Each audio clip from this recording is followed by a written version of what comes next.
Video kana argitanii asirratti video kanarraa yoo laaltanii maal barattu?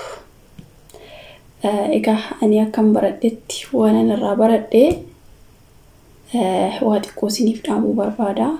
Ashama harka fuunee hordoftoota kabajamtoota chaanal YouTube as jalatti argamtanii jirtu bakka jirtanitti nagaan waaqayyo isiniif haa baay'atu jecha. Egaa maaltu jira seetanii yeroo ammaa kanatti dhugaa dubbachuuf kan akka addunyaa kanarratti kan akka ilma namaa nama miidhu addunyaa kanarra hin jiru. Isin galee maaliifan jedhee bineensa kana argitanii miti yeroo baay'ee ganamas galgalas dhugaa dubbachuu fi nan ilaalaa mucaa kanaan liibiratti jechuudha. Dubaay kana mazraa keessa hojjeta. So bineensa qeerransa akkuma argaa jirtan akka namaatti bakka dhugaa dubbachuuf wajjin taphataa. Akkuma argaa jirtan akkuma suuraa isaa asirratti argaa jirtan kana yeroo baay'ee wajjin taphataa akka namaatti dhugaa dubbachuu fi injaan beeku. Garuu immoo ilmi namaa ammas gahuu dadhabe beektanii amma bineensa kanaa gahuu dadhabe. Irraa bineensa gaafa madaqsitee wajjin jiraatte jaalala beekaa sitti madaqnaanii foolii kee barraanii. Garuu immoo namni ammas gahuu dadhabe irra. Amma bineensa kanaatu gahuu dadhabe. Si galee an akka ilma namaa addunyaa kanarratti nama miidhu hin jiru. Kanaafuu maalan jechuu barbaade egaa akkuma beekamu ijoolleen keenya ijoolleen shamarranii nama tokko lama miti kan miidhamee kan du'ee kan ajjeeffamee harka namaatiin hin jiraami. Kuni sababa maaliitiif gara jabummaa ilmi namaa qabu. Isin galee beektanii maaliifan jedhee yeroo hunda dhugaa dubbachuuf yeroo nan ilaalu bineensa kana gaafa ilaalu mucaa kana gaafa bakka guyyaa har'a nyaatin dhugaa dubbachuuf soosuma natti ta'e nan ilaala. Yeroo baay'ee liibirraan dhabamu ganamas yeroo yaasu baay'eedha isaan bineensonni kun baay'eedha. Hin baasaa iddoo eenyusitti garuu bakka akka baay'ee kanatti isa jaallatu akka baay'ee kanatti akka namni koo yeroo takka dhugaa dubbachuuf na zaayibeen na dhiisuu didee bakka yeroo nan ilaalee jedhu. Na amma ilmi namaa yookiin immoo dhalli namaa amma bineensa kanaaf walii hanqate. Akkanatti wal miidhuun, akkanatti wal ajjeesuun, akkanatti wal sakaaluun hedduu takka. Amma beektanii biyya kana keessatti maaltu ta'aa jira seetanii yeroo ammaa kanatti Dubaay kana keessatti yeroo baay'ee hin baay'ate immoo kanas baay'ee tokko dhugaa dubbachuu fi sina siraatarree dhabee hin baay'atillee. Amma dubartiin takka abbaa manaatas haa ta'uu hiriyaas haa ta'uu gaafa fidattee fiddee asitti lamaan ta'anii hojjennee of jijjiirra jedhanii gaafa fidanii bakka hanga inni yookiin hojii san argatutti isheen qarshii san baastee jajjabeessitee maal jettee gaafa ji'a 5 ji'a 6 guute inni ishii gatee ishiin achiin boochii inni kabraa wajjin liibii akka barbaadetti jiraataa. Ishiin achitti kana fajjeesti yookiin bakka qoricha dhugdii yookiin bakka akka barbaade taate yookiin maraattetti daandirra deemti jechuudha. Yeroo ammaa waan nama jibbisiisu dhugaa dubbachuu biyya kana keessatti kan ta'aa jiru jechuudha. Kanaaf ani maal jechuu barbaadetanii yaa obboloota koo keessattuyyuu kan miidhamus yeroo baay'ee dubartootuma kan sirrittis kan miidhamu kan ajjeefamus bakka waan hundumaayyuu dubartootuma makaraan kanarra gahu dubartootuma. Garuu immoo osoo waan akkanaa kanarraa of eegdanii osoo waan akkanaa kanarraa of qusattanii ofiidhaa of dhugaa dubbachuuf of ta'anii jiraatanii hoo jechi jedhu tokko dhugaa dubbachuu fi seenaa wayiitiitu jira. Obboleettiin takkaatu ture biyya Arabaa kan hoggaa 14 hojjedhe jette mucaa tokkichaan qaba. Itoophiyaadhaa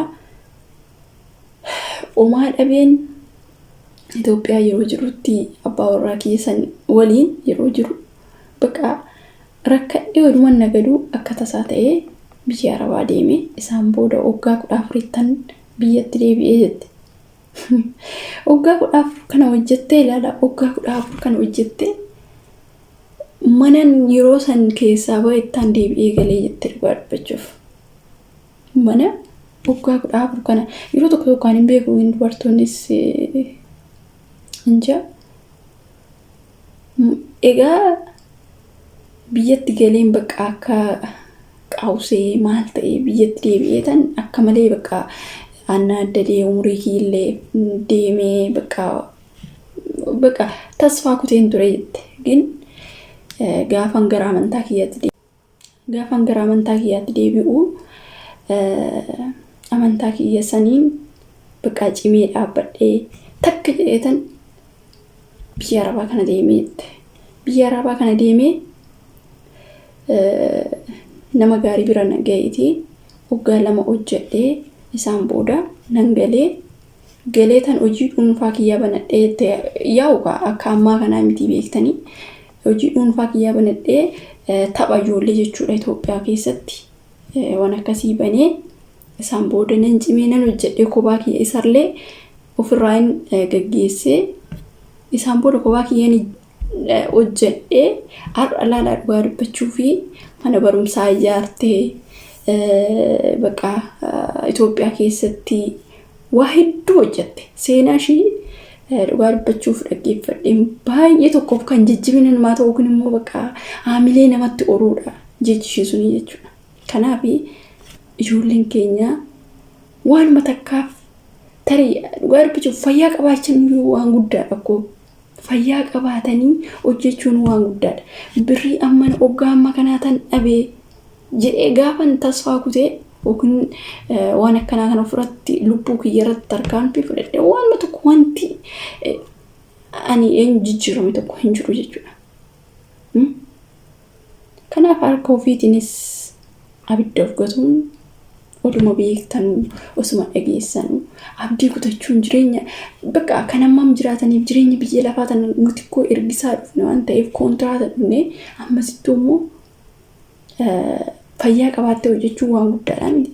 Dhugaa dubbachuuf ani immoo waan hunda keessaa dhugaa dubbachuu fi waggaa dheeraas hojjedhe biyya Arabaatis yoo tamasgeenin jedhani maaliif namoota hojjetanii too nyaanne warroota harka hin qabne warroota luka hin qabne san gaafa ilaaltanii maaltu isinitti dhaga'ama dhugaa dubbachuuf hojjechuun iyyuu bakka yeroo waaqayyo jedhetti darbuu hin dhiistu gin gaafa isaan laaltu tamasgeen beektanii ani harka qabaadhee ija qabaadhee luka qabaadhee qaama guutuu qabaadhee hojjedhee jijjiiramuun iyyuu hojjechuun iyyuu anaaf waan guddaadha.